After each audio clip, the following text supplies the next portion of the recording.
அஸ்ஸலாமு அலைக்கும் வரஹ்மத்துல்லாஹி வபரகாத்துஹு. தினமும் ஓர் உபதேசம். உன் சகோதரன் அக்கிரமக்காரனாக இருக்கும் நிலையிலும் அக்கிரமத்துக்குள்ளானவனாக இருக்கும் நிலையிலும் அவனுக்கு நீ உதவி செய் என்று ரசூலுல்லாஹி ஸல்லல்லாஹு அலைஹி வஸல்லம் அவர்கள் கூறிய பொழுது, அக்கிரமத்திற்குள்ளானவனுக்கு நாங்கள் உதவுவோம், அக்கிரமக்காரனுக்கு எப்படி உதவுவோம் என்று மக்கள் கேட்டனர். அதற்கு ரசூலுல்லாஹி ஸல்லல்லாஹு அலைஹி வஸல்லம் அவர்கள் அவனுடைய கைகளை பிடித்து அக்கிரமம் செய்ய விடாமல் தடுப்பதே அவனுக்கு நீ செய்யும் உதவி என்று பதிலளித்தார்கள். அறிவிப்பவர் அனஸ் ரலியல்லாஹு அன்ஹு. நூல் புகாரி, ஹதீஸ் எண் 2444.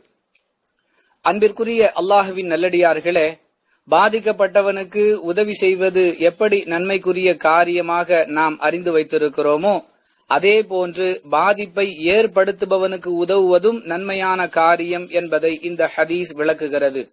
அதோடு அவனுக்கு உதவுவது எப்படி என்பதையும் அண்ணலம் பெருமகனார் ரசூலுல்லாஹி ஸல்லல்லாஹு அலைஹி வஸல்லம் அவர்கள் மிக தெளிவாக விளக்குகிறார்கள்.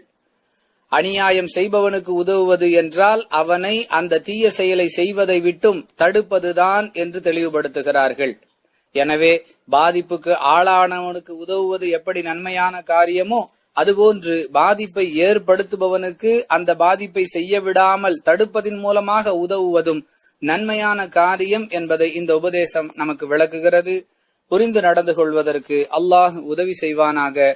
வாஹிர் தவானா அனில் ஹம்துலில்லாஹி ரப்பில் ஆலமீன். அஸ்ஸலாமு அலைக்கும் வரஹ்மத்துல்லாஹி வபரகாத்துஹு.